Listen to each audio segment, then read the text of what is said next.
नोएडामधील औद्योगिक पट्ट्यात सुरू असलेल्या कर्मचारी आंदोलनाने प्रशासनाची झोप उडवली आहे। या आंदोलनाच्या मुळाशी नेमकी कोणती कारणे आहेत हा प्रश्न आता सर्वांना पडायला लागलाय।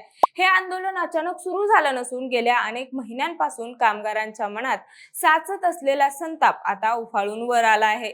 प्रामुख्याने पगारवाढीचा रखडलेला प्रश्न, महागाईच्या तुलनेत मिळणारं कमी वेतन आणि कामाच्या वाढीव तासांमुळे कर्मचाऱ्यांमध्ये मोठी नाराजी होती।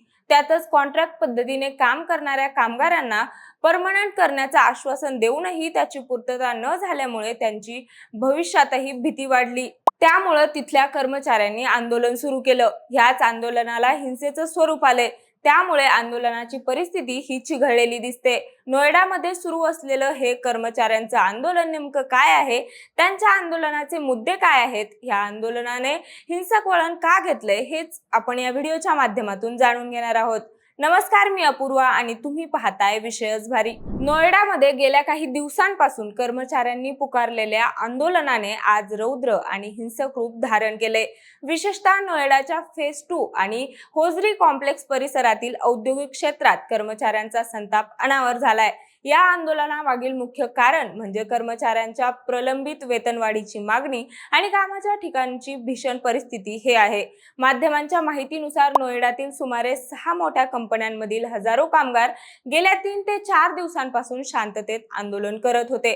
या कामगारांची सगळ्यात महत्त्वाची तक्रार अशी आहे की आजच्या प्रचंड महागाईच्या काळातही त्यांना अत्यंत कमी पगार दिला जातोय। एका महिला कामगाराने प्रसार माध्यमांशी बोलताना आपली व्यथा मांडली की आम्ही दिवसाला 10-12 तास राबतो, पण महिन्याला आम्हाला केवळ 13,000 रुपये मिळतात। इतक्या कमी पैशात घर चालायचं कसं? कर्मचाऱ्यांची मागणी आहे की 8 तासांच्या कामासाठी किमान 20,000 रुपये वेतन मिळावं। अनेक कंपन्यांनी पगारात अवघी 280 ते 300 रुपयांची वाढ केली आहे, जी वाढत्या घर भाड्याच्या आणि महागाईच्या तुलनेत अत्यंत कमी आहे। त्यासोबत आंदोलनाचा भडका उडण्याचं दुसरं मुख्य कारण म्हणजे मॅनेजमेंटचं दुर्लक्ष आणि प्रशासनाकडून मिळणारी वागणूक। रविवारी जिल्हा दंडाधिकारी आणि कामगार आयुक्तांनी कामगारांच्या प्रतिनिधींशी चर्चा करून प्रश्न सोडवण्याचं आश्वासन दिलं होतं। त्यामध्ये ओव्हरटाईमसाठी दुप्पट पगार, बोनस, साप्ताहिक सुट्टी आणि कामाच्या ठिकाणी सुरक्षा अशा मुद्द्यांवर चर्चा झाली। मात्र या चर्चेतून ठोस काहीच निष्पन्न न झाल्याने सोमवारी सकाळी कामगारांचा संयम सुटला। त्यातच पोलीस कारवाई दरम्यान एका महिला कर्मचाऱ्याला लाठीचा फटका लागल्याची अफवा आणि घटना घडल्याने जमाव हिंसक झाला। सोमवारी सकाळपासून नोएडातील रस्त्यावर पोलीस जमू लागले।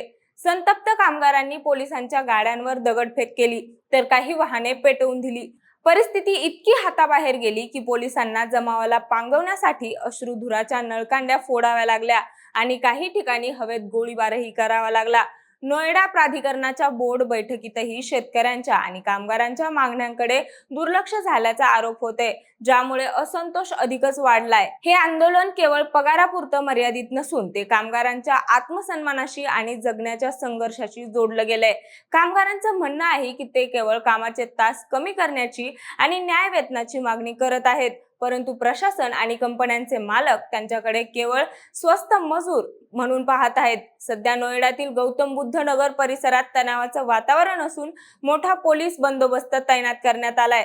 पोलीस प्रशासन आता सीसीटीव्ही फुटेजच्या आधारे तोडफोड करणाऱ्यांची ओळख पटवून कारवाई करत असले तरी मूळ वेतनाचा प्रश्न सुटल्याशिवाय ही धग शांत होईल असं दिसत नाही। या संपूर्ण प्रकरणावर पोलिसांची भूमिका अत्यंत स्पष्ट आणि कठोर आहे। उत्तर प्रदेशचे पोलीस डीजीपी आणि नोएडाचे वरिष्ठ पोलीस अधिकारी यांनी या हिंसाचारावर भाष्य करताना सांगितलंय की हे आंदोलन आता केवळ कामगारांच्या मागण्यांपुरतं मर्यादित राहिलं नसून त्यामध्ये काही बाहेरच्या आणि असामाजिक गोष्टींनी शिरकाव केलाय। पोलिसांच्या मते शांततापूर्ण आंदोलनाला हिंसक वळण देण्यासाठी काही चिथावणीखोर राजकीय माणसांनी जाणीवपूर्वक कामगारांना भडकवलंय।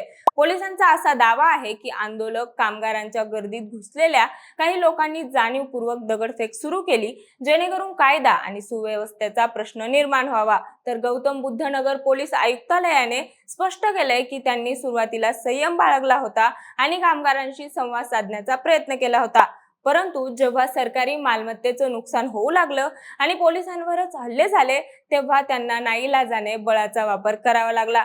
पोलिसांनी आता या हिंसाचारात सहभागी असलेल्यांची ओळख पटवण्यासाठी परिसरातील सीसीटीव्ही फुटेज आणि ड्रोन कॅमेऱ्यांच्या मदतीने तपास सुरू केलाय. आम्ही कोणालाही कायदा हातात घेण्याची परवानगी देणार नाही.